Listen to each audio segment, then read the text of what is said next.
Scott Narver, it's time for the 4th Championship of Champions. Jake Lloyd Bacon, I can't wait to talk about all the championships. Oh yeah, which ones are you most excited for? The People's Championship. Oh, the thing that The Rock has? No, that's not going to be a part of this. Oh, well then the WWE Crown Jewel Championship. No, we're probably not going to include that on this. Oh, fine. Then the MLW Championship. Yes, actually, we probably will include that. Do you know who the champion is? No, we gotta look it up. Championship of Champions 4 today on Pro Wrestling Palskis.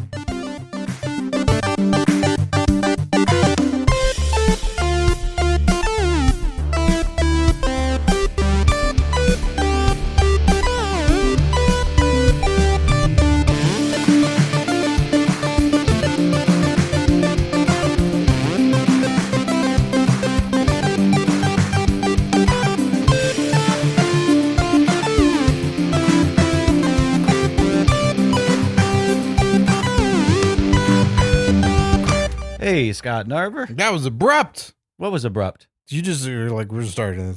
That's happened. Just happened. I mean, we've been sitting here quietly, like getting stuff You ready. left. Yeah, but then I came back and we Came were back live. and then you just went. We were already live. Like the people they saw the pre-roll. It was happening. They saw. Wait, I was on camera. They saw stuff. Um, Then they see listen, $5 on the Patreon gets you a lot more than $5 worth, if you know what I'm talking about. Oh no, $5 foot long. that's not a thing anymore. We can have that. I know, that's why we can use it. It's not a thing Yeah. anymore. We can use that now. I got to get a stretchy device then. Hi everybody. Thanks for tuning in to another episode of the old PWPP. They'll tell you 9, but it's really 6. The second P stands for program. Oh, I thought penis extender. Then it would be PE, PWPE, PWPPE, PWPPE. Penis extender. It's not that kind of program. No? Why am I here? Thanks to those joining us via the super exclusive Patreon live stream. If you want to join us live, just become a patron already. Patreon.com/PWPalskis. You can join in live as we record these episodes where we acknowledge our champions. Alex Pierce, current PWP champion. Not a heritage champion. He's the first of the new era. Oh. Is that what we're going with? What are we going to call it? The next generation. I didn't know you were forever calling it heritage. Yeah, I just happened that one Secretly. day live on the air, and then I just decided that's what it was going to be. Okay. Why don't you decide right now what the new era is called, and that's just whatever you say is what it is. The penis extension era.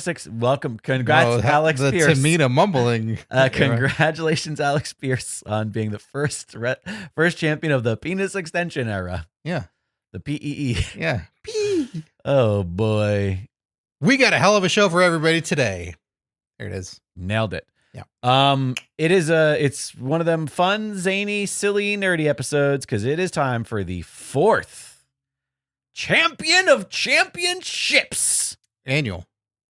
Same time every year. Yeah. Same. It's literally the exact same day of the year every year for the last 8 years, but there's only a 4th one. And previous years, don't go back and check this. We've had the active champions and wrestling companies weigh in on where they stand. It's true. If they are the best or not. It's true. And Exclusive interviews. yeah. That you can only not hear here. Yeah.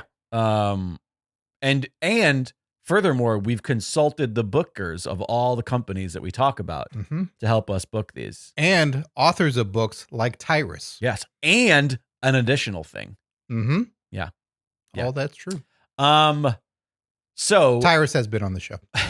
unfortunately. So You'd love Tyrus's audience. If- know you'd want that. if you don't know what we're doing, well, it's simple. We made a little tournament bracket that makes no sense to Scott, that he can't wrap his head around. Nope. Um, I'm like not Tony Khan. we And you are Tony Khan. we You picked- love a tournament. We picked 10 current men world champion. We should probably do this for the ladies one day. And across a various amount of companies, we have selected where they fall into the bracket randomly, thanks to a random number generator on the internet. And we have Not a sponsor of the show. we have this bracket, which I'm going to show you if you're tuning in live. I am. Right there. Now, if you're listening to this, I'm going to go ahead and explain it because there's audio. Whoa. So on the left side of our champion of championships. Where'd you get this from? JCPenney? How'd you get this? JCPenney. Did you order this from a catalog? No, I made this. You made this? Yeah. It bothers me that the Versus championship isn't centered in between the two brackets. It bothers me so much. But your regular NXT logo. But you need to. But once it is centered when there is a name there. Oh. And that's what really fucks me up. Anyways, this makes for great audio. Matt Slama says MLW mentioned. That's great. I can't wait till you hear the cold open for this episode in the live stream, Matt Slama. On the left side of the championships in round 1, we've got Trick Williams versus Chris Jericho, the NXT champion versus the Ring of Honor champion. Below them, we've got AEW champion Jon Moxley versus the WWE World Heavyweight Champion Gunther. Below them, with a bye to the second round, is the MLW champion Satoshi Kojima. The way that works is the winner of Trick Williams versus Chris Jericho and the winner of Jon Moxley and Gunther will enter into a triple threat with Satoshi Kojima to see who goes on to the finals. I see. On the right side, we have AAA champion Alberto El Patron, IWGP champion Zack Sabre Jr. Versus Zack Sabre Jr. Below that, we've got TNA champion Nick Nemeth versus WWE champion Cody Rhodes. Oh, what year is this? And the winners of those two matches go on to a triple threat with the right sides by NWA champion Tom Latimer. You said Latimer. I think it's Latimer. I think if it was Mir, there'd be another E there. All right, I'll call him Bram. Bram. Tom and Bram. Tom Bram. So are you familiar with all these people? I am familiar with the majority of these people. Yeah, I mean, I'm familiar with the majority as well. I'm not.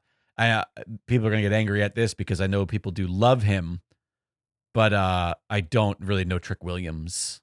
I know Same. of him, but I have not watched NXT, and I don't know his personality or his moves or his name is Trick Williams, so he better be a high flyer. With a name like that, that's a high flyer's name.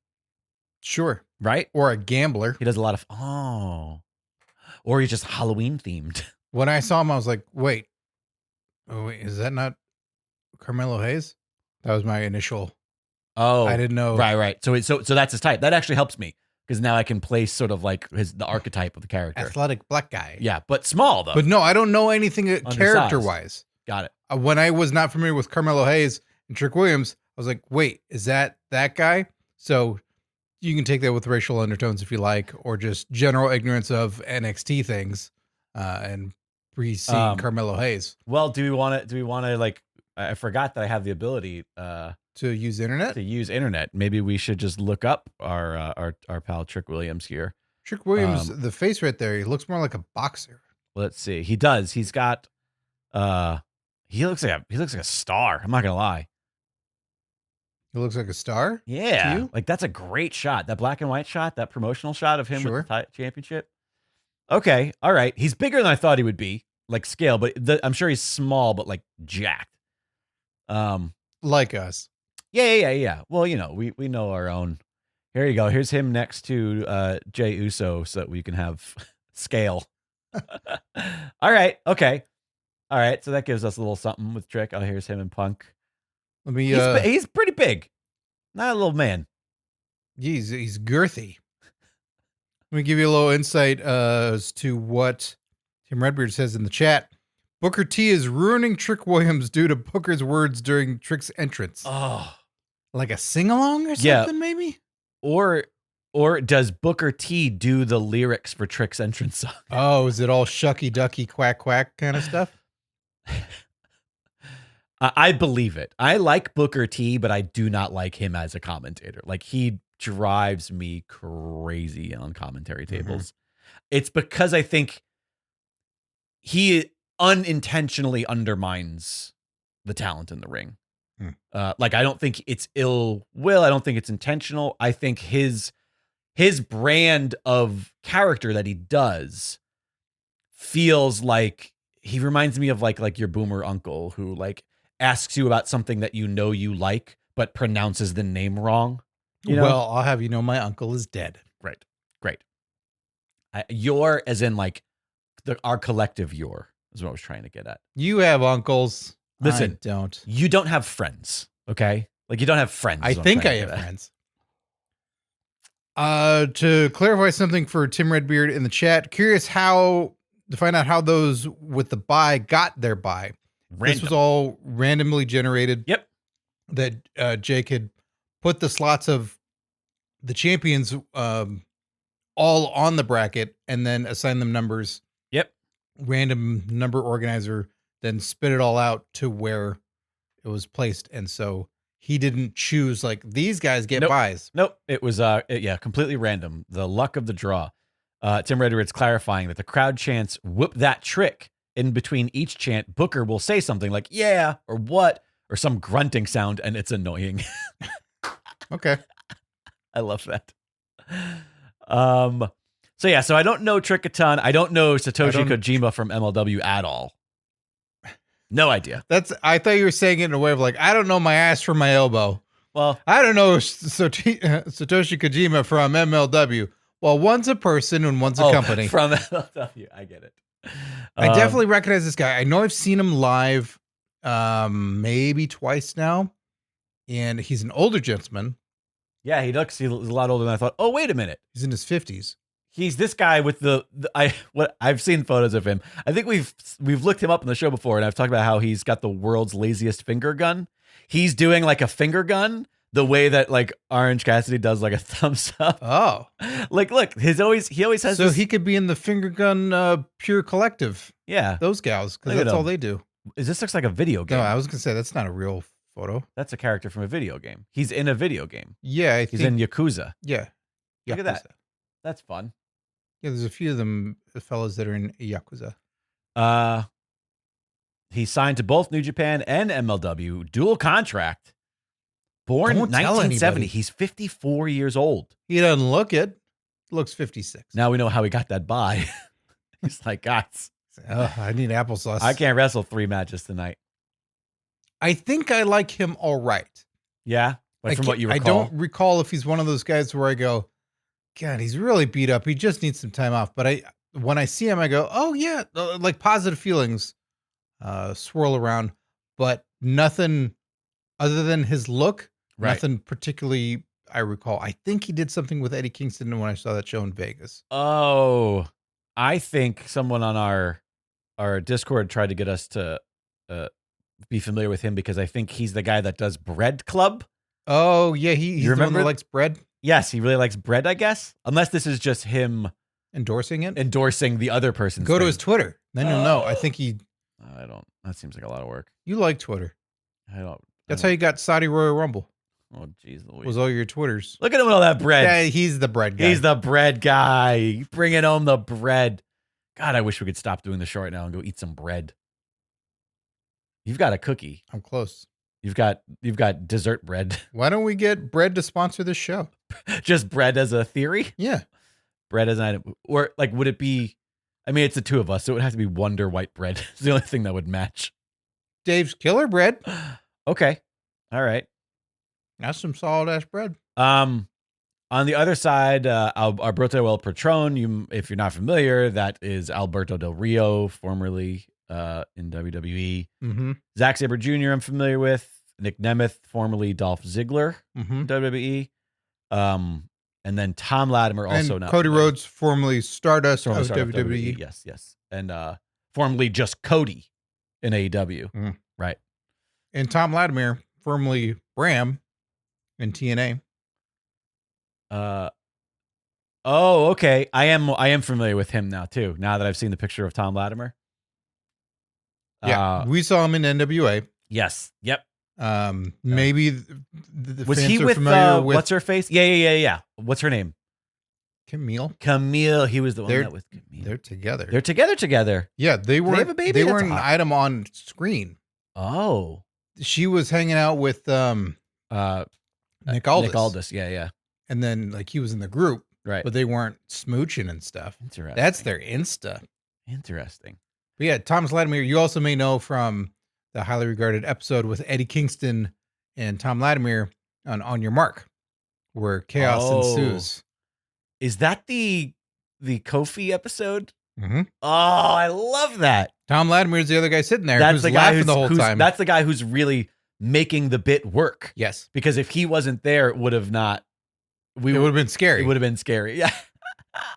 Right. He's there. He's only wearing his black trunks because he had just finished wrestling. Right. And he's got a can of chew that's right in his trunks. It's just this ring that's like right around his dick. Got it. So, all right. You're watching in 4K, everybody. Look out for that. All right. Well, we should probably get this underway because this usually takes longer than we want it to. Trick Williams versus Chris Jericho. It's NXT versus ROH. Scott, I'm going to throw to you for this one. How is this going? I feel like that's how these go. Yeah, no, I'm going to throw all of them to you. Yeah. But this one I'm also throwing to you. We've got youth. I didn't lie. We've got youth at play. Trick Williams is, I think for many years now is going to arguably be at his peak. Mm-hmm. They're always going to say he's at his peak condition. He's at his peak cardio. The best he's ever looked. They're always going to say that. Yeah. And Jericho, they're not going to say that. They're going to say he's got a peak. He has a peak. If you cut this learning tree in half, you'd see a lot of rings, folks. That's what they would say. Right. This is now the waving, very odd Jericho character that I don't know. Yeah, I don't know what he's doing now. To me, none of it plays. Is he a babyface? He's acting like one, a very disconnected. It's kind of like this. I'll give you a mild impression of it. Say, hi, Jake Lloyd Bacon. I'm Chris Jericho, the learning tree. Oh, it's great to be here. Yeah, we're doing great things as ROH. See the look of disdain on your faces already. Yeah, and is the bit supposed to be that like, oh, you hate this guy because this is a dumb thing he's doing? Is this like a new version of when he came back to WWE that one time and just didn't say words and he just made everybody cheer for him but never spoke? I would say no, because the energy level and commitment seemed totally lopsided to me. The one that you were just talking about is like, I'm going so in that you can't look away and you can't deny it. And this one is, who's making you do this? And then you go, oh, you're making you do this. It doesn't, to me, it doesn't work. It really feels like everyone's beginning AEW gimmick when they come in, like when Brody wasn't really sure of what he was doing, when Miro wasn't sure, and there's not that wrangling and going like, here's what we're doing. We're starting strong. It's also we're going to workshop it a little bit off camera. And then we got it. Interesting. Maslama says, this is Jericho trying to pretend the go away heat is intentional. That's a very good way to put it. Does that make sense? The go away heat. Like people. Does that mean people want him to go away? People in large part turn on him when there started to be those allegations that it's like, oh, he might have been creepy and stuff. Oh. And then it was just like, the shit's overplayed. Like we're tired of you right now. Like you're also killing the momentum of all the new guys. You're winning and they're not getting over. And he seemed oblivious to it. And now it's, oh, look, I'm playing a character that doesn't know what's going on. But I love you. No. It sounds to me like he's doing a very shitty version of Bo Dallas as NXT champ. When Bo Dallas was doing where the Believe came from, where it was people were like booing him and he was like, thank you for your love. And it was like but he was doing a great job of it. I remember that being hilarious. And well, the dedication again. Yeah. And being, it's, oh boy. So I'd say Trick Williams has got all the advantage here. Jericho's going to be pandering to the crowd. Trick Williams is going to be so athletic and quick. Jericho's not going to be able to keep up. He's going to try it. And he's been in these matches that involved hockey pucks. Oh boy. And AEW, he's had, I think, one of the longest back and forth chop sessions in history. I forget the count, but they just went back and forth for the chop. It was over 100. That might be the worst review of, hey, watch this product I've ever heard in my life. Hey, if I hadn't gone blind for a while, it would have been in our watch along series. Legitimately, that's, you're not like exaggerating for comedic effect. They got to 100. That is for sure be over the 60. You know what that reminds me of? The goddamn awful Uso versus Uso super kick match. where it was like Mania? the biggest letdown. Yeah, where it was like, oh my God, do literally fucking anything and else. then yelling at his daughter to get off the phone. I'm having a match at WrestleMania. His daughter was the only one who was right in that whole thing. She's like, this is terrible. So, Jericho's going to be pandering to Trick Williams to try and get in the youth and go like, hey, by the way, I should go over because, I bury a lot of the young guys. And Trick Williams is just having none of it. Moving around him. Jericho's stumbling. Can't get to anything. He gets frustrated. And Jericho ultimately knows, like, I'm not going to get fucking pinned by this guy. No way. Okay. Jericho gets counted out. Does the old like, oh shit, no thanks, I'm out of here, I'm done. Walks away. So Trick Williams is going like, but he's a little frustrated because he couldn't get Jericho pinned. Right. He couldn't tap him out, and it's like I won, but I won on his terms. Yeah. This is frustrating. So people were like, hey, good job. He's like, right. yeah, but it's I'm not happy about it. Interesting. All right. I like this. I like this. Also, Trick is going to be a little bit more rested for that triple threat, I'm sure. Mm-hmm. And Jericho is going to be really rested for retirement. His flight home. For his flight home. All right. Let's jump to the other side of things. Oh. I throw it to you. Alberto, and that's not how this works. I just throw to you everything. I said it. I throw it to you. Alberto El Patron. One of your favorites. Zack Sabre Jr. Your second favorite. I actually do like Zack Sabre Jr. I have not seen a lot of him. Mm-hmm. He is one of those guys who's sort of a hype machine as far as like the Flavor Flav? People who, no, that's opposite. Flavor Flav is just like, I love everything we're doing all the time, always. I think he's a hype machine in the sense that people who love him hype him up so much. Like, the people who love Zack Sabre Jr. are like diehard Zack Sabre. Like, I don't think anybody is a casual fan of that guy. I would agree with that. Right? I think it's similar to Moxley. Okay. Where like, although the difference is I think that if I watch more of Zack Sabre Jr., I might be one of those Zack Sabre Jr. fans. Whereas the more I watch of Moxley, the more I'm not likely to be one of those Moxley fans. Mm-hmm. You become a right. I miss Dean Ambrose. Right. Yeah, I'm that guy. I'm not like, it was fun. Remember the mustard and the gas mask? The stuff he hated doing? I thought he did a great job with it. I like that coat he had with the big fur. I do too. The coat was great. And WWE Champions in the mobile game? He's got that coat? Well, when you got him at that certain time, because he went away shortly there afterwards. Right.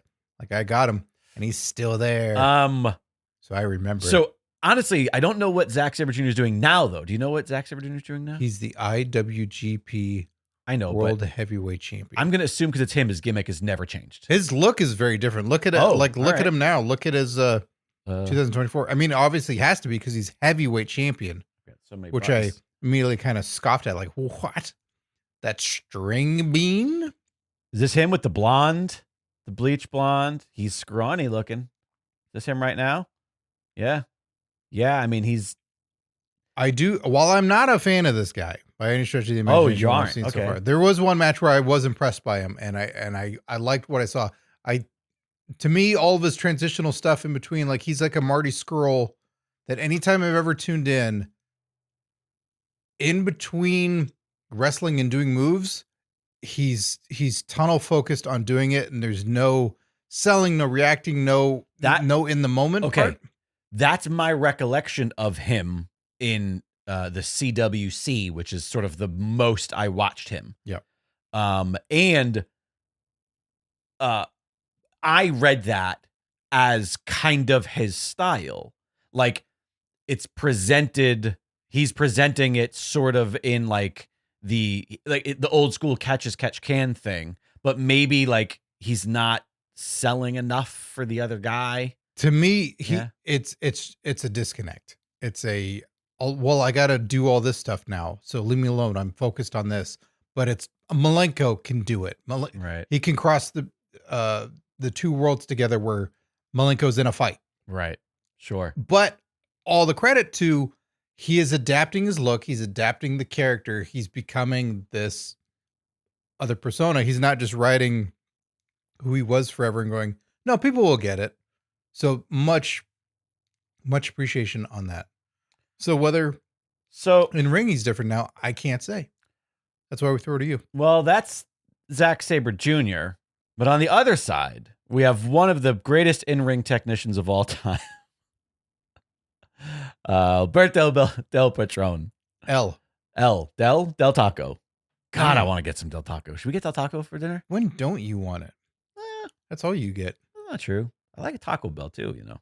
Is there one around here? Yeah, we're gonna go Taco Bell for dinner instead. Actually, I'd prefer Taco Bell today to Del Taco. Taco Bell today. Yeah. They have a deal? No, what do you mean, David? No, I meant like today, like because we always go get dinner and like Yeah, no. oh today I'd prefer that instead of Yeah, that's what I'm saying. Yeah. I didn't know if you're like today. Well, they got a thing now No. on Sundays. no. Okay. Um, Well, you want to go tomorrow on January 6th? See if they got a deal. I'm gonna storm the Taco I'm Bell. going to storm the fiery sauce and storm the bathroom. Alberto El Patron and Zack Sabre Jr. I don't know what Alberto is doing now, if his gimmick is any different. I did not dislike him when he was around, Really? but I did like as far as like I didn't have the disdain to watch him wrestle, but I didn't care. There was a lot. I was more apathetic than anything else. Okay. And the irony is that the best thing that ever happened to him, which I know it was towards the end of the run, but was the double switch with Ziggler, where he went in the baby face and Ziggler was the heel, and then the cash in, and we were like, no, fuck it, we're over Alberto. And I was like, he's a much better heel than he is a baby face. Yeah. Because of that, and because of the popularity of Zack Sabre Jr., I kind of feel like he's the heel in this, meaning Alberto's the heel in this duo. Okay. And I think that like, I don't know what he's doing now, but he was never like super technically sound. He was fine. Like he could wrestle, he could do things. But he was unexceptional. And I felt like some of Alberto's style, from what I recall, was like, I feel like the shit that they gave Miz online for like working in too safe and working in a way that wasn't intense. Mm-hmm. I feel like that describes Alberto to me. He certainly didn't like to take bumps. Yeah, that's what I mean. Like he didn't give He was in a ladder match a lot. with Christian and for the title, right? yeah, Where Christian won the and title. it was the least amount of bumps I've ever seen when falling off a ladder. Well, A constant like, nope, not doing it. Oh, stumbled to my feet. Right. Well, maybe then this will be the match for him, because I think Yeah, because he can lay down the whole time. exactly Zack Sabre Jr. is just gonna do it's gonna be a lot of groundwork here. So here's the thing, Alberto, he didn't want to show up. He was uninterested. He's like, who's putting this together? Two white guys? They're racist. He didn't even know he was still Triple H champion. He had no idea. Yeah. And so he's like, I'm not the Triple H champion. I think this is a opening of the. It's not the opening. Maybe both sides of this are two separate shows happening in different areas, right? Okay. I think this is like an opening bout for the right side of our championship tiers here, and it is a like, look at how good Zack Sabre Jr. is at technical wrestling. He doesn't have to sell a lot because Alberto's not really doing a lot, so it highlights it like covers the weaknesses of Zack Sabre Jr. Meanwhile, Alberto is just kind of like being a heel. He's grabbing tights. He's like the his wiry. Own? Yeah. He's constantly grabbing his own tights. It's a lot of rope breaks. This is like rope break central, and it's all just the audience wanting Zach to really catch Alberto in something. I don't even know. Do you know what his finisher is? Do you know what Zack Sabre Jr.'s finisher is? The bear saber. The bear saber? Mm-hmm. BARE. You know what? So with your point special? Oh yeah, it's like everybody says it. It's different for everything. Never mind. So with Zack Sabre Jr., people want to see the chain wrestling. People want to see the counters. Right. And Patron is always doing something to not engage. That's with what the I mean. He's constantly he's gouging the eyes. He's grabbing the rope and wrapping his body around the ropes in ways that it's like, what are you doing? Yeah, you're sandbagging him. And the ref keeps telling him like, hey, you gotta fucking wrestle. Yeah, there's people. It's a show. It's the champion of champions. Like, what is this? Who's running this promotion? By Wrestling Palskis. What the fuck is that?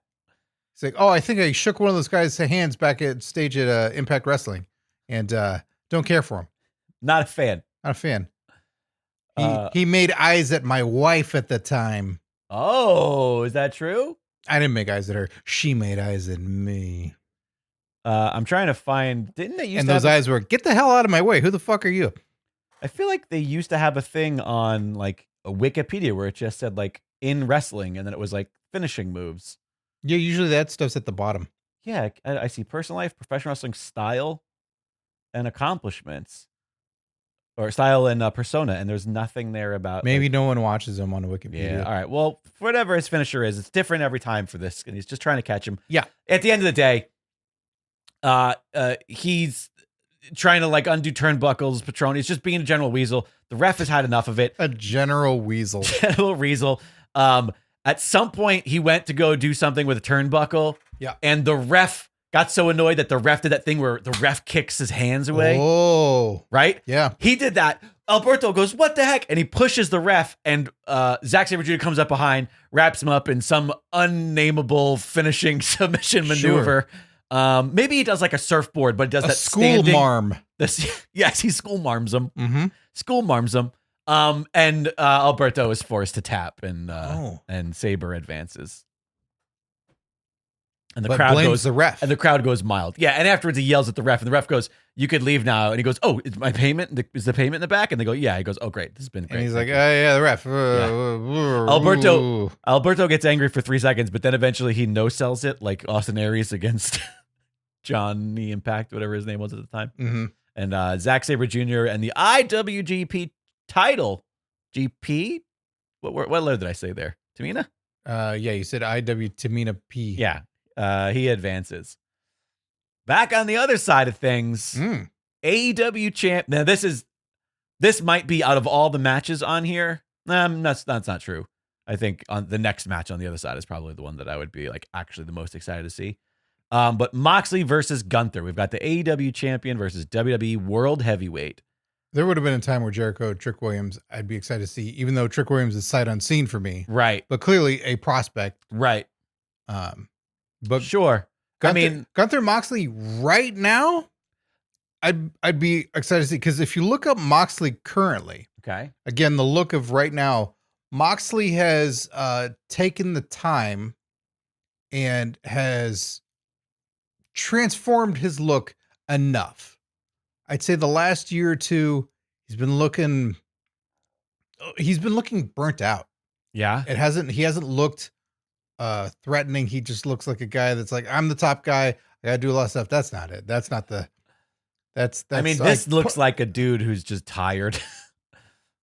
Like 2000. This is him in 2024. It says Jon Moxley wins the AEW World Championship. Okay, but that's an old photo. A little bit ago. Like he's got a bit of a beard now. Okay, what if I go to tools or December anytime? 2024? Just go past week. How about that? Ooh, there you go.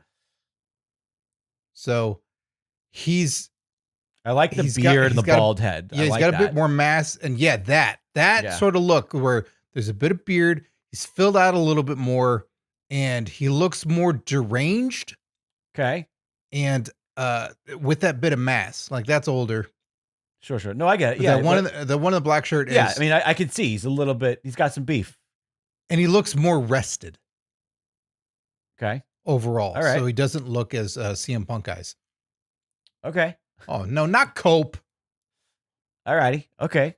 So you think that he's this presentation, you're more interested in seeing him go up against somebody like Gunther? Yes, because now the MMA training that he does and all that, right, where I know that his first throw of a punch or an elbow is not going to connect, and then they only get worse from there. Right.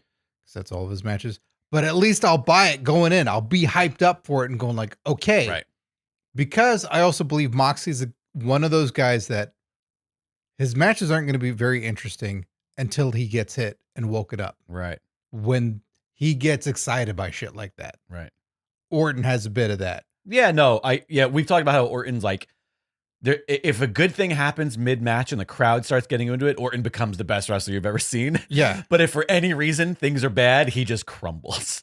But his crumbling is still 90% better than sure. I mean, he's most others. Yeah, one of the But greatest. certain guys that if they get struck and they're like, yeah, I want to be in this. Like, this is what I signed up for. This is what I love, is when it's back and forth.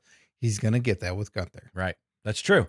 And his non-hits are going to be met with hits. So I think he will be more physical. That's true. It's not a fucking Orange Cassidy or whoever. It's like, I'll be nice to him. Also, I want to say again, it's been probably a couple of weeks, maybe months, but whatever the last PLE was, I tuned in just to see Gunther. War Games? Was it Gunther versus, it was a triple threat with Gunther, Finn. Oh, Saturday night's main event. Oh, that's what it was. He's putting on a little bit of the beef again, and I like it. Gunther's gaining a little bit of that weight back. And Stop. He is. He's a married man. So he's just happy and has cookies now? Yeah. No, wait. Neither are you. Yeah, I was gonna say, what's your fucking excuse? Honestly, though, I like it. Like, I miss big giant Gunther. You miss unhealthy Gunther. I never saw him as unhealthy. Yes, I never saw Walter as unhealthy though, because that's what he said. He was just broad. He was just like the thing is, he didn't look like a bodybuilder. No. But I like. But he doesn't look like a bodybuilder to me now either. No. But anyways, I was gonna say he had said it was all about his diet. He didn't care. He just ate whatever before, and now he actually thinks about it, cares, and that's what changed. Like everything else was the same. So imagine just that. But Gunther, even in the matches I don't care about, like the triple threat that you mentioned with a Damian Priest and a Finn Balor, when I go, I don't care. Just Gunther, walk out of there. I only watched it because I wanted to see Gunther hit people. Yeah. Like I could not care about, And even at the lowest point, I still get into a Gunther match like that. But I think this would be really good. This would be hard hitting. Yeah. There's also a good story here in the character of Moxley. Even though the presentation's a lot different, I'm reminded of Gunther as Walter at the time versus Ilya Dragunov. Mm-hmm. And even though Isla and Mox aren't similar, the presentation for Isla at the time was like, this dude could just take a beating. Like he's kind of deranged. He won't crazy. Quit. So that's a great story. You have to knock him out. That's a great story against somebody like Gunther, who finishes people with regular wrestling moves, to constantly have the shocked look of like, he's still in this fight. Like, that's insane. I like that. That's always a really fun story. A destroyer. Yeah, I think that's one of my favorite wrestling matches. The like big monster versus the guy who shouldn't have the fight in him, but does. Like, that's the best. So Moxley and Gunther going back and forth, a lot of trading blows, a lot of trading strikes, and Gunther is having these moments of shock of like, what the fuck is with you? What are you? This should have put someone else down, but you're asking for more. And in this occasion, we'll say that it all works, right? Like it's not just he's just no selling and asking for more. And like, no, Moxley's going like, come on, and trying to get into Gunther's head for it to make him go like, what is with you? Right. Why aren't you? And being distracted by that enough for Moxley to take advantage. Right. Grabbing the eye, like grabbing, like gouging him and doing dirty tactics, but then immediately starting to fight him. And it escalating where Moxley goes and grabs like a kendo stick, and the referee's going like, no, you can't do this. And Gunther goes like, grabs the referee and goes, hey, you want to use a kendo stick? Okay. And then takes the pose. Right. Takes the arms behind the back. Arms behind the back. General. Yep. You go right ahead. Right. And Moxley's going like oh, shit. He's not afraid of this. And I thought this was going to I was going to be able to use this in a different way. Like, now he wants this? Right. All right. And then, whack across the chest. And Gunther. No sells it? Yeah, just. There's not like a come on or anything. He's just standing there. Right. This is good. This is then good. Moxley does it again. Right. And then, like you see Gunther just go like, the ring general. Gets fired up, and Moxley's like trying to do it. And then Gunther does the like one hand underneath, takes it, snaps it. Great. Breaks the kendo stick. And then Moxley's like freaking out, like, and then back to wrestling. Like now Gunther's taking advantage and trying to choke him out. Moxley's not going out and just trying to do the check. And then Gunther goes like, no, not this. And then we go for power bombs to those. Moxley kicks out, and then Gunther has a final, like, that's it. I'm fucking done with you. And then clothesline. Oh, okay. Moxley had shown all the heart he could, and then he's just out. That's it. He's just out and then passes out. Wow. And he gets the pinfall on him. But Gunther is, afterwards, like the match has happened. He's got the marks on his chest from the kendo stick. Right. And now that the adrenaline has started to go down, he sees what it was. You see a moment with Gunther going like, like showing the humanity of like, right. This He did really fucking hurt. Yeah. this did hurt. But then like trying to hide it to like stay in character or stay. But Moxie's out, but it's just for himself of like, fuck. And we know that carries over. Yeah. And it's right. He he has worn a out. triple threat ahead of him still. Yeah, he's not Trick. Trick is good. Nice. Well, once again, the streak is alive of us putting AEW out, and I think the first round of this every time. No, Samoa Joe. I'm joking. Oh, okay. Yeah. Maslam in the chat says, by the way, that he has 3 versions of Dean in WWE Champions, and none of them are good. So he doesn't have the cool jacket one like you. So on the other side of things, Nick Nemeth versus WWE. Nick Nemeth, TNA champion. Yes. Versus WWE, undisputed WWE champion. God damn it. Undisputed despite the fact that he is literally disputed because people keep challenging him. Gunther has a championship as well. And also Kevin Owens has a version of it as well. Cody Rhodes. Oh, right. God, it's so disputed at this point. Cody Rhodes. I feel like, so can you tell me, do you know what Nick Nemeth is doing in TNA? I have a hard time thinking that he's a heel in that company. I don't know if I don't think he is at this point. This is all speculation, but previously he was a face in fighting Moose and all that. And I think he's still teaming with his brother. I imagine they are still faces. Right. I don't think there's been a major turn and all that. So I think there isn't a lot of buildup here, but Cody doesn't do business without selling tickets. You know, that's his style. So he knew this was when he found out that's this why he doesn't work for AEW anymore. That's right. When he found out this was going to be the first round, he was like, all right, well, we need to do some talking, right? We got to put some butts in seats for this. And so he starts doing the like, I got a lot of respect for you. You're on a journey that I was on. Like you left the place that you felt like you were underutilized. Look what you've gone on to do. You've become a champion, blah, blah, blah. And he's playing kind of the respectful, good guy heel. I can't wait. It's going to be an honor to face you. Mm-hmm. TNA champion, respectable, blah, blah, blah. And Nick has a chip on his shoulder. And he's like, what do you, and he starts throwing out all the anti-WWE stuff that he loves to do. Ooh. Yeah. And I think going into this, we thought it was going to be like 2 baby faces, but I think Nick turns heel on this. And some of the fans are with it because there's some TNA fans who just hate WWE and hate Cody Rhodes and agree with everything he says. So there's a little bit of that, like, yeah, and even a bit of like, seed. Hey, of truth. Cody, you were in TNA for a moment, right? You didn't want to stay. Why? Right. Too good for it? Yeah. You think TNA is not good enough for you? You didn't feel like fighting for this belt? Is it because you're afraid? Because you know that people like me actually defend it, and you have to, like, and there's. I'm a global force, Cody. There's a seed of truth to some of the stuff he says, but it's in, through the eyes of disdain versus reality. And you're the guy right now. Like the industry all looks to you. Yep. And I was there and I wasn't getting what you were getting. Yeah. But I got this and I'm going to make this bigger than yours. Right. Cody's like, well, hold on. Come on now. Seriously.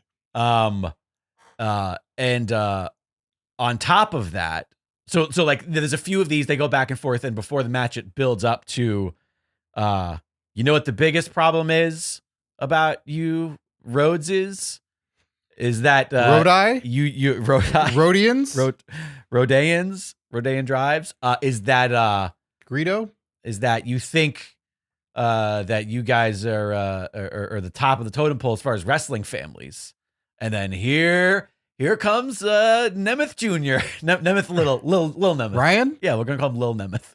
But is he just? It's not his son. Does he just go by Ryan though? Still, are they both just their names? Ryan Nemeth. Yeah, I know. But okay. So here's Ryan, and they're like, oh wait, is Ryan gonna play a role in this? Is he wearing Goldust outfit? And he's. You can beat me to it. I was building to that. So now it's sort of like, all right, like, you're dogging on the Rhodeses, you're dogging on WWE, you're dogging on the history. No, Dusty was an egg sucking dog. There we go. So it's match time. And it's you don't take anything away from Nick Nemeth. Like, he's technically proficient in the ring. He has a counter for everything. He's flashy. He is the guy that we all loved once for 5 minutes, and then another 5 minutes, and then another 5 minutes in different times throughout his career. And they didn't use me, but now, exactly. Yeah. But he hasn't lost a step. Has not lost his step, but for everything he's got, Cody's also right there. Sure. And at some point, in the middle of the match, the match has started. Yeah. So that's what I'm saying. The beginning of it, Oh. like he hasn't lost him step for step. That's what I'm talking about. He's still the same guy that they're wrestling. At some point, in some frustration, Nemeth starts yapping, and he starts Which one? throwing Ryan. No, Nick. Sorry, I confused the two. Nick is in the match. Nick starts throwing Stardust shit out there, and he's like, you can't. He's like, I've owned that, and he's like, whatever, and they start kind of arguing. And he gives him a smack. Does Cody start acting like a cheerleader? Oh, fuck that. Yeah. He starts cheering. He's like, oh, we all have stuff. Mickey. Yeah. But in any case, he's yapping, and then Cody just smacks Nick for just across the face. Like, we're in the middle of a match. Like, fucking respect what we're doing. And that fires up Nick. And then now we've gone from the fun wrestling catch as catch can counters to brawling. And the two of them were just beating the shit out of each other. And at some point, Cody hits, what does it take nowadays? 7 crossroads to finish a guy. So he hits 6 of them. That's like just a TV match. I know, it doesn't even work anymore. No. So he hits him with 1. And during the pin, when we think he's going to get it, all of a sudden, being pulled out of the ring, Cody Rhodes, there's Ryan getting involved. Ryan is involved. Cody's like, what the hell are you doing? Oh, this is what it's going to take. And they start throwing blows out, throws him down to the ring. And then from the ramp, here comes in full Goldust gear, not Dustin. Here comes Goldust, defending the honor of his little brother. Which version of Goldust? Fat Dust. Oh. Neon green, kissing up to Luna Vachon. Okay. So he doesn't have Tourette's. No Tourette's. Okay. Not yet. No, but he does have fake boobs on, if I'm not mistaken, at one point. Okay. I don't know. No. He comes out. He starts throwing him, or Cody kind of throws Ryan to him and says, take care of this. They fucking fight their way out. He gets back in the ring. Ryan does he still do the same move he did where what was that finisher called? Ryan Nemeth's finisher? Yeah. Ziggler's. Remember, it was like he grabs him and then he falls back. zigzag. Zigzag. Yeah. Does he still do that? I don't know. I don't know if Ryan does it. I know. He tries to do it. He does the zag-zig. He does. He tried to do the old zag-zig. I guess, yeah, it couldn't be the zigzag. It's not Ziggler anymore. It's the Nemzag. So he tries the Nemzag. The Ryzag. Cody has his, he kind of saw it coming though, has his arm on the ropes. Ziggler falls. Cody runs, jumps off. Yeah, I see. Hits him with the flying chuck or whatever he calls it, the disaster Cody kick. Cutter? Oh, okay. The disaster kick. Picks him back up, hits him with another crossroads. Cody goes on. Wow. Yeah, there you go. Hey, Ryan Nemeth got a payday. Ryan Nemeth got a payday, and so did Dustin. and the crowd really popped when Dustin came out. No music either. None of that overproduced. Oh, he's here. No, he just came out. Man, I thought it was gonna be open mic night tonight, bitch. I thought we were gonna get some of that at one point here. We're gonna tell some jokes. Okay. So we are now at the first of our 2 triple threat matches to see who goes on to the finals. On the left side, Trick Williams, Gunther, and Satoshi Kojima. All right. I'm just reading what Mass Llama wrote in the chat, and again, not being familiar with all things storyline TNA currently. I thought he turned heel against Joe Hendry.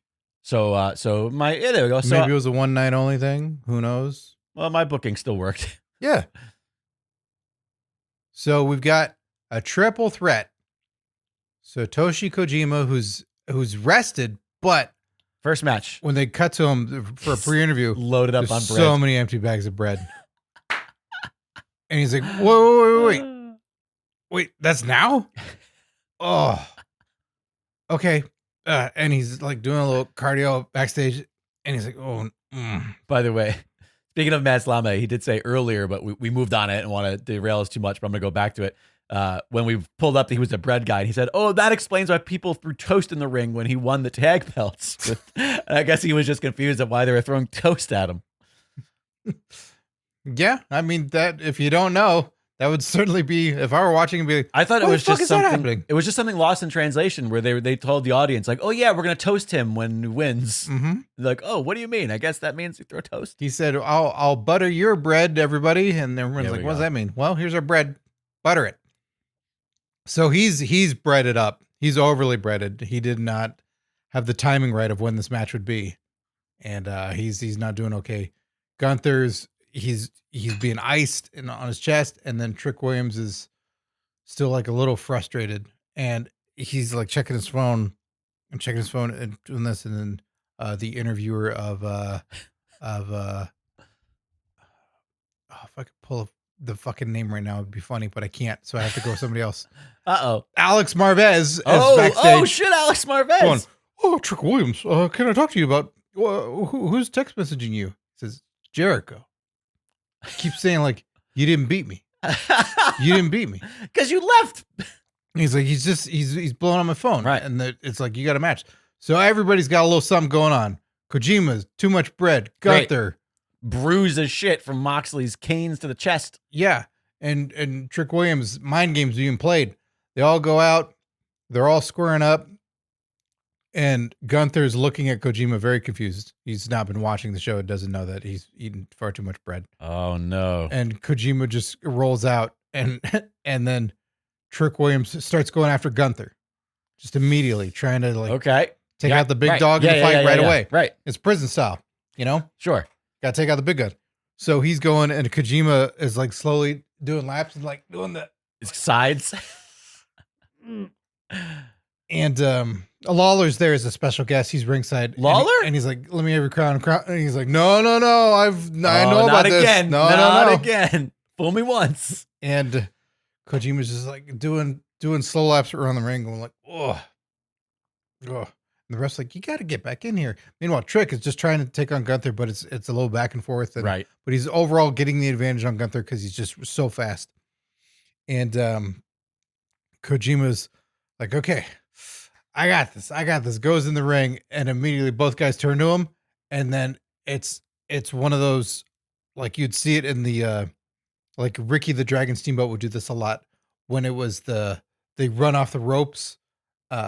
So Kojima starts running at them. Okay. And Ricky would do the like drop down to a knee and do the double chops. Right. To like the chest area. Right. Both Gunther and Trick Williams both do that from either side to Kojima. Oh no. And then Kojima falls down and goes like, oh. And they both scramble to get the pin on him because they see like he's not gonna get it. And it's just like getting one guy off the other. Kojima's not moving. Oh no, poor Kojima. Kojima's not doing great. We did not do him justice here tonight. Poor bread man. Hey, if we hadn't seen that photo, we'd have no story to tell. And so it's just a back and forth. And Kojima just rolls out again. He's like, oh no, not good. Sits at the commentary table with the other commentators.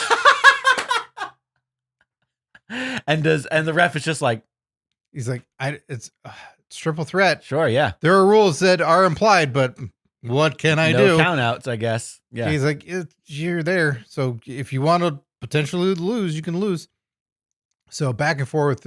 And now a Trick is trying to chop Gunther in the chest because he sees he's vulnerable. Sure. And he still has those marks he's trying to highlight. Yeah, it's open wounds. So he's trying to go after it. And Gunther is trying to protect and block it as much as he can. So for every like 4 chops he's trying to get through, Gunther will do one back, and then like it knocks Trick back because it's like, oh fuck, he actually got me. Right. And crowd starts chanting, Jericho. Why? Because they're getting in his head. Okay. Like there's some people in the front row. Oh, it's a negative. Yeah. Like okay. I was like, why are they all into Jericho all of a sudden? No, it's not the Jericho. Sure. It's but that's how they used to do Walter. And it was like, well, it was like they was coming to get you. But okay, I get it. But it's a reminder of like, hey, you didn't win. And then he's just going like, what the fuck? Like, what is this about? Leave me alone. And he starts going after the fans out in the crowd and like saying like, shut up. Don't say anything about it. Then, boom, sleeper hold from Kojima. Oh, no. He sees an opportunity, like goes up behind him and starts to get him. And then Kojima's trying to take him out. And then as he's doing it, he's also getting a little sleepy because he's really feeling those carbs. And then Gunther comes in, boom, sleeper on Kojima. Oh, no. We got 3-way sleeper on the outside. And the rest like, you got to bring it in the ring. You got to bring it in the ring. And then both guys kind of drop. And Gunther's like, which one do I take? Takes Kojima. And he's not too much, but a little bit of like, Jesus, he's heavy. Right, sure. But then gets him up He and sells it. He just sells, sells it like, sells it. It's not as easy as it looks. yeah, this guy's full of bread. And then takes him, rolls him inside, starts getting in the ring. Then Trick pulls his leg off the apron. Boom. Gunther hits his face on the mat, like stunned. Trick Williams runs in real quick. Boom. 1, 2, 3. Gunther is like, the fuck? What? The fuck? Trick Williams gets the win. Trick Williams. And Kojima needs to be taken out on a stretcher. Wow. To give him mustard to hold. That's nice of him. And yeah, he's not okay. He shouldn't have been medically cleared. As they found out later, far too much bread in his system. Wow. Yeah, he had a gluten overload. Mm-hmm. Yeah. Wow. And Gunther is just flabbergasted and just pissed off, and he's furious, and he leaves. And Trick Williams can't believe it. And then, as we find out later, well, I'll save that for later. Okay. All right. Well, on the other side of things, the other semifinal triple threat, Zack Sabre Jr. from IWGP Championship fame, WWE's Cody Rhodes, and NWA's Tom Latimer, formerly known as Bram. Bram. It's a good name. Way better than Tom with an H. Yeah. Well, he's not from here. So, I just realized that I moved Zack Sabre Jr. instead of duplicating his name and keeping it over there. Look, see, isn't that? See what I did there? He took himself out. He was I like, never wrestled anybody. He was like, I wasn't even in that first thing. Yeah, this is a tough one. I struggle right off the top of my head, but I'm just like, I'm not super familiar with Bram's style, but he seems like a powerhouse. He seems like he's an aggressive brawler. Used to be a hardcore guy. Yeah. Okay. And then now is more of the so a little smarter than a little younger and crazier. So he is fresh. There's a lot of respect between Zach and Cody at the top of this. Sure, they're blonde. And Tom, bleach blonde too. They're sharing tips. Yeah. Hey, they got high collars. What brand do you use? Yeah. Zach's like, you know what? I might look really nice with a tattoo on my neck. Oh. Tom is a little bit, he's got a chip on his shoulder. He thinks he's being overlooked here. There's a lot of focus going on. He's like, listen, I'm fucking NWA champion. The 8 pounds of gold. This is literally 10 pounds? It shed 10 pounds, right? I realized right as I said, I was like, that doesn't sound right. It doesn't sound like it's enough pounds. He's holding it up at the start of this, like real world's champion, doing that kind of stuff. Cody, right? You had this thing. Come on now, wake up. And when the match starts, where did Cody have that? I gotta check that. Yeah, didn't he beat I can't remember Magnus for it at the first ever? They got it All In, or if Aldis held on to it the whole time or not? No, I think he beat Aldis for it at All In. Okay, Yeah, you might know. The pre-AEW independent show All In is what I mean. Yes. Yeah. So Tom starts this fucking match with a chip on his shoulder, and he just starts annihilating these two. Yes. So Zack Sabre's trying to get, trying to put holds on. He's trying to have a technical wrestling match. Cody's doing the best he can to kind of like, he's disaster kicking, missing Cody cutters. He's everywhere, all over, can't get nothing. Tom is in such complete control that it turns into how the Trick and Kojima mentality was of like, we got to go after the big man. Yeah. And so eventually Zach and Cody start realizing like we got to do something. So they start, double teaming Tom and doing what they can. And they, after a few kind of like big signature style moves in rapid succession from both of them, Tom seems to be out. He's on the outside of the ring, and he's kind of MIA for a little while. Oh. And the fans pop because, it's Zack Sabre Jr. and Cody Rhodes in the ring, and they're doing This Is Awesome. And, there's a lot of history just in New Japan. Personally, I don't know whether these two have a big story in their history. I know that they're I think they might have been passing ships. Do you know about this history? I don't. I don't think we have a New Japan pro with us in the chat right now, but some people are screaming at us like, you dumb fucks don't watch wrestling. But anyways, there's so much. It feels like a This Is Awesome. Can you believe it's happening? These two kind of vibe. High-collared, bleach, blonde. Yeah. The commentators are selling it at least, right? They lock it up and it's back and forth. Cody is stretched to the limit. There's certain points where it seems like he's got to tap because he just has nothing better to do, but he figures out a way to reverse or figures out a way to fight out of it. He gets just to the ropes. Meanwhile, Zach is taking big shots from Cody back and forth, but nothing quite enough to put him away. And at some point, Cody goes, I'm going old school. I'm going high risk. I'm going for the moonsault. Oh shit. He looks up to the turnbuckle and he's like, I'm going to fucking moonsault this. He goes up to the top. Zach sees what he's doing, comes to, he runs up top, grabs the back of Cody like he's going to go for a super back body drop or a super back suplex. But then he looks at the outside. He turns to the outside like he's going to do it there. Out of nowhere, here comes Tom Latimer from the other side, dumps them both. Oh. Both Cody and Zack Sabre go over the turn post. Real scary bump. Tom is all fired up. He goes down. He puts the boots to Cody, looks over to Zach, who maybe got the worst of the fall. Grabs Zach, throws Zach in the ring, goes for the quick pin. Zach kicks out as just enough. Tom is pissed. He thought this was opportunity. Big move after big move. Can't put Zach away. A lot of fight in that kid. Zach looks great. But Tom is dominant. And just when Tom finally dominant, he stoked his Bram stoking of powerhood. I don't know.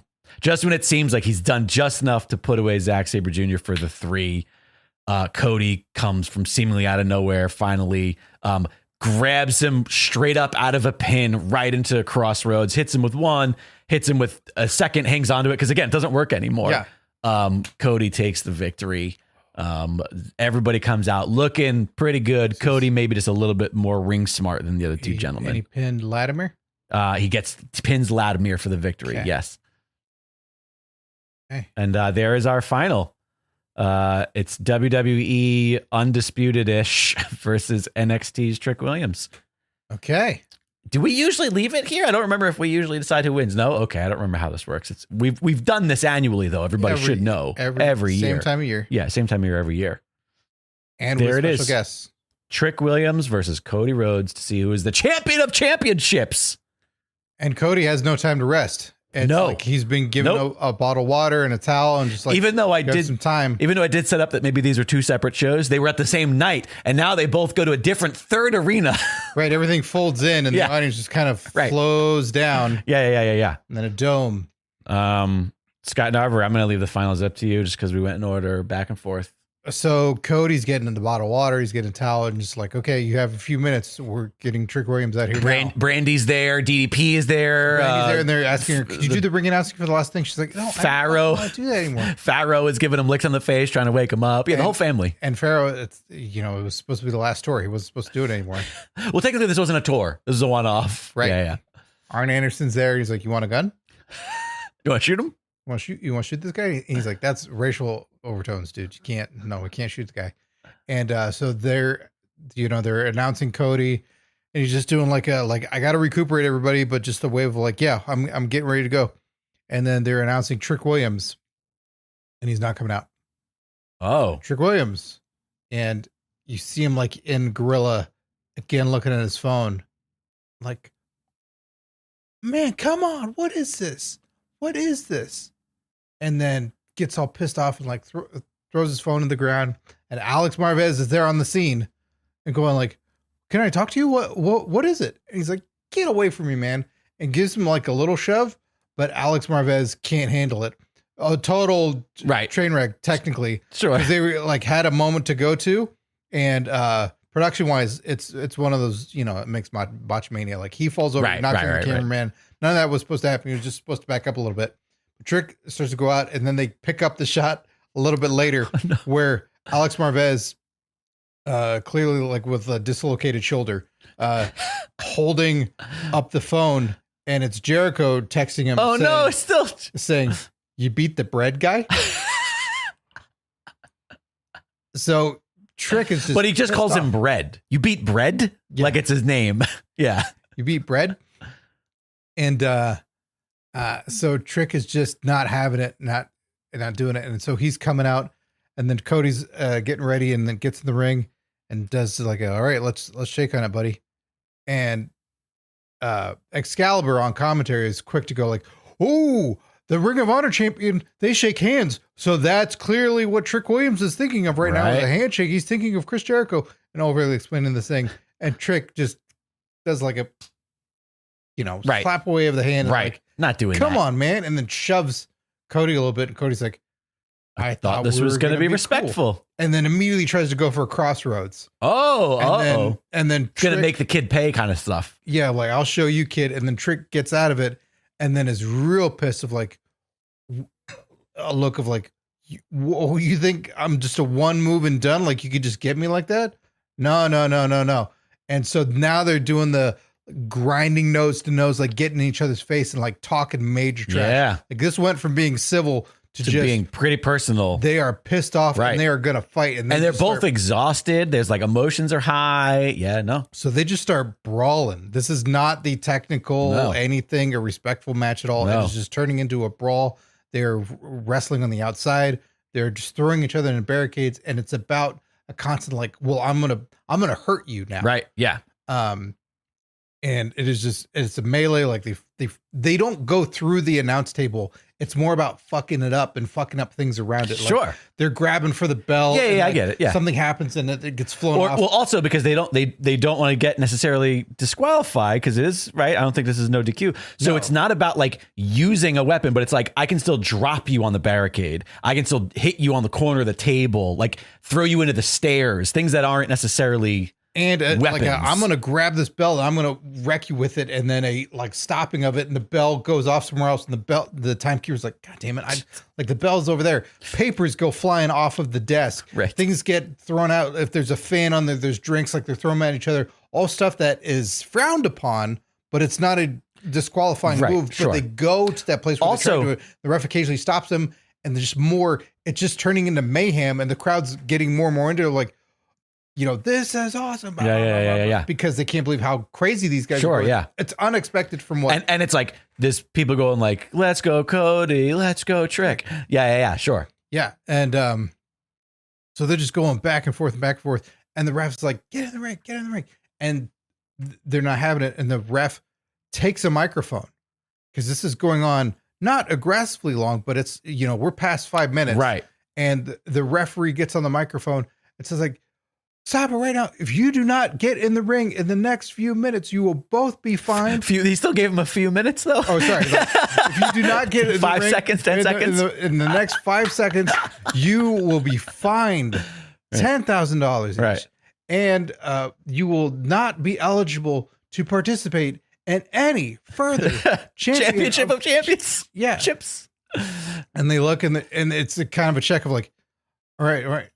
What? And the 1, right, 2, and they look. And then it's like, and then it's all of a sudden he's like their dad.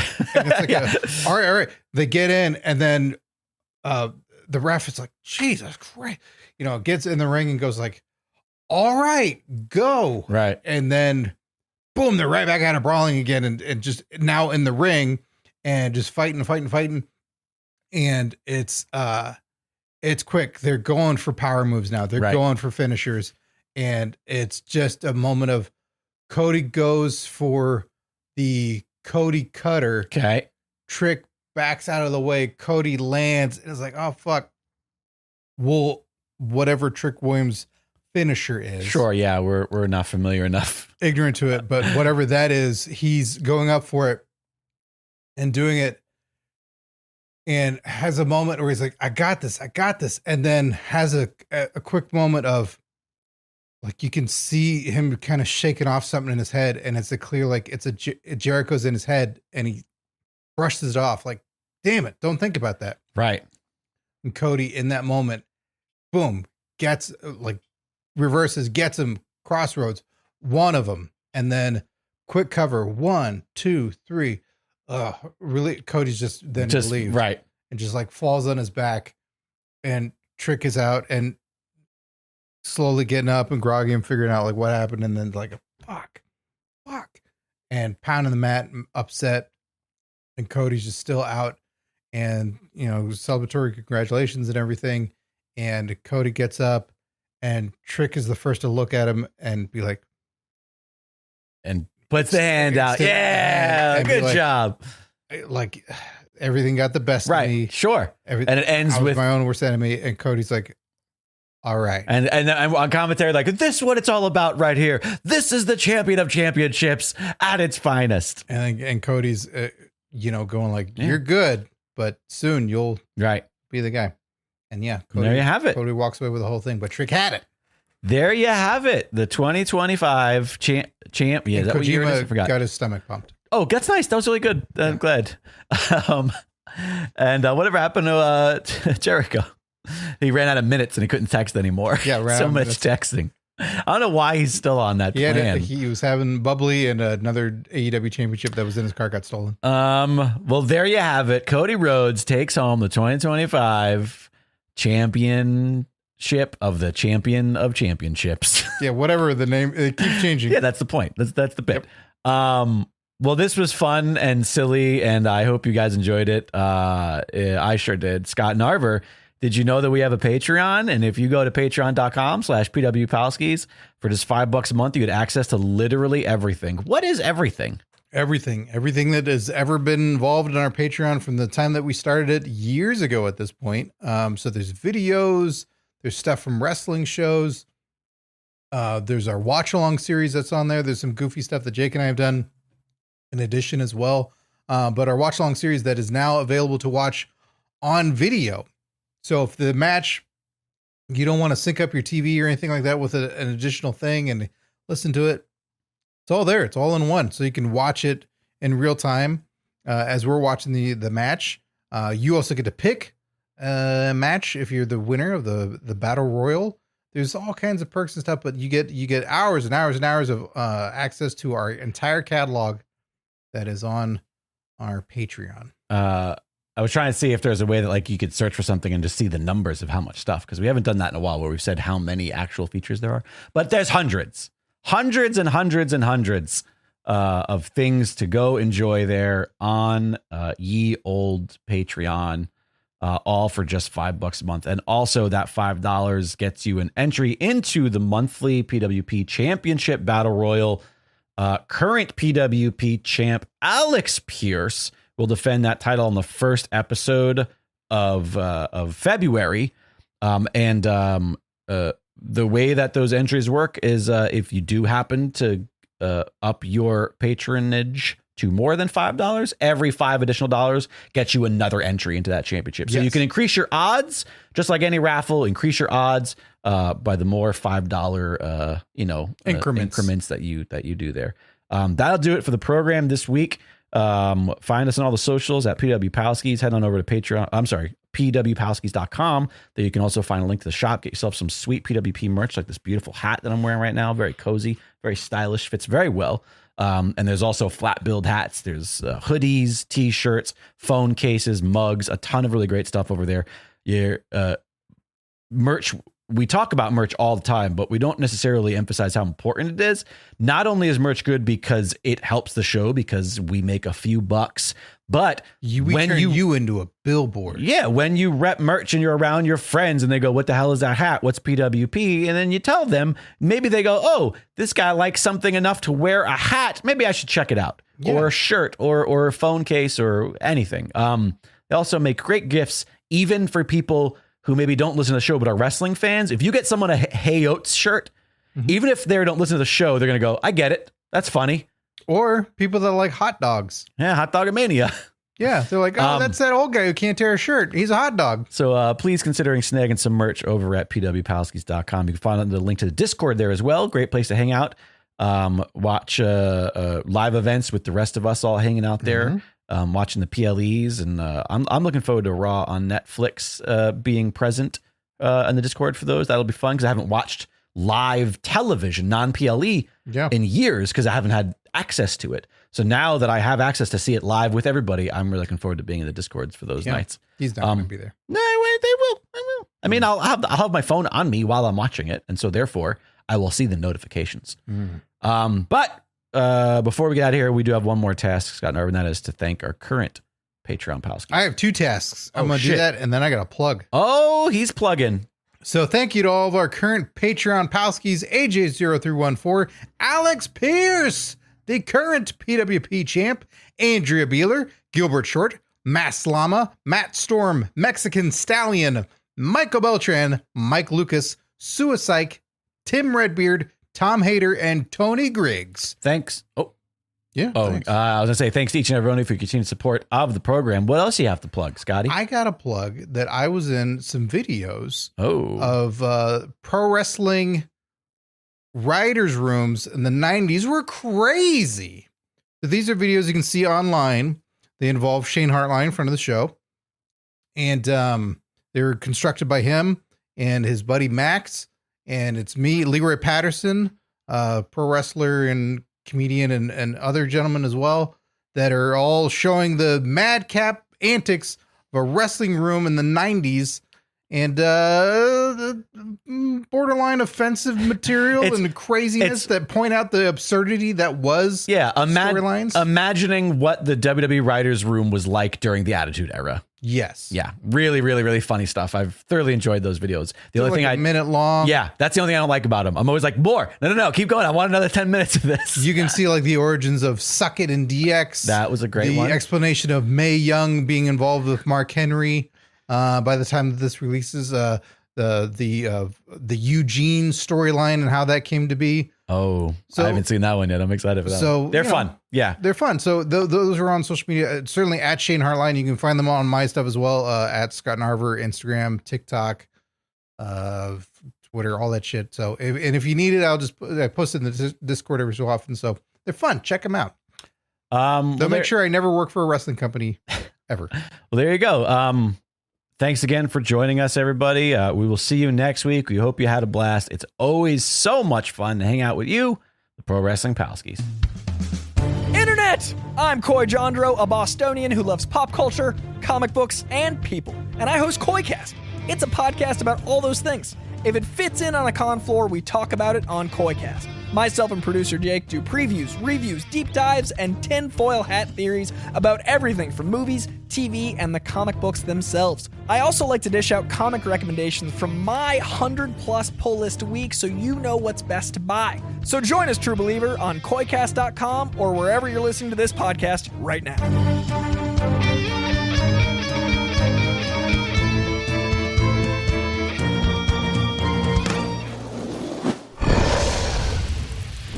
Dragon Wagon.